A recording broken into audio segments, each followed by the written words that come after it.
Good morning all of you. Today we will discuss chapter 4 sorting material into group.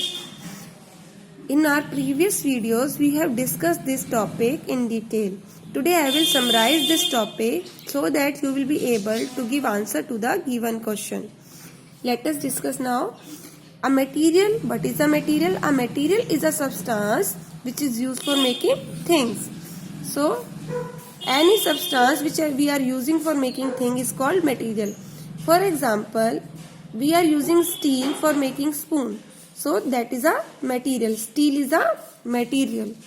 Material can be rough. Now let us discuss about the properties of material.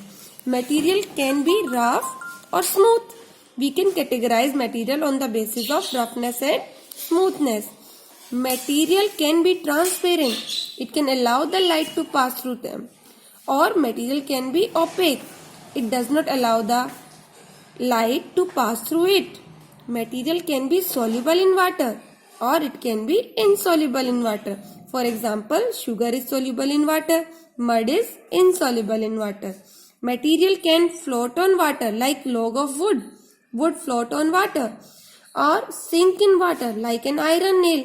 Material can sink in water. So in this way we can categorize the material. Material can be conductor of heat or electricity. It can be insulator of heat or electricity. Conductor means it can allow the heat or electricity to pass through them. Then it is called conductor. And if does not allow the heat or electricity to pass through it, it is called insulator. Now there is a question, how we can determine hardness of an object. Hardness of an object can be determined by compressing the object. If the object gets compressed easily, it is soft. And if the object does not get compressed, it is hard. We can also judge the hardness of an object by rubbing the two objects. When we rub the two objects, the object which is hard, it causes scratch. And the object which is soft, it gets scratch. In this way, we can determine hardness of an object. Now, what is solution? When a solute dissolves in solvent, then solution is formed. For example, when sugar dissolves in water, it forms sugar solution. When salt dissolves in water, it forms salt solution. So in this way, solution can be prepared.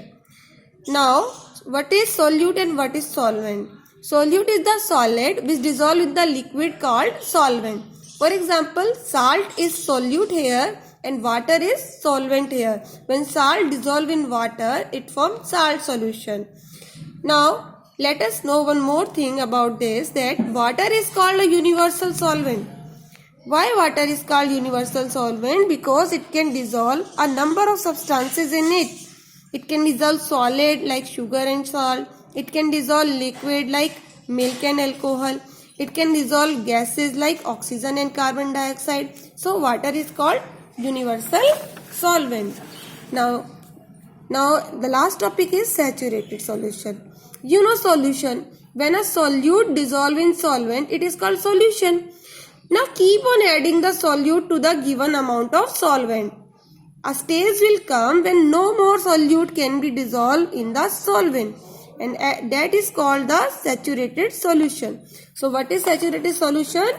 When no more solute can be dissolved in a solvent at a certain temperature, it is called saturated solution.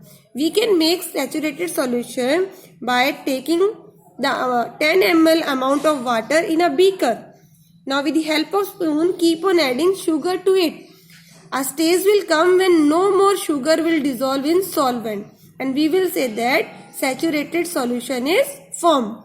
In this way, saturated solution is formed. So dear students, I hope now you understood the chapter very well and you will be able to give answer to the questions given to you in your class WhatsApp group. Thank you students.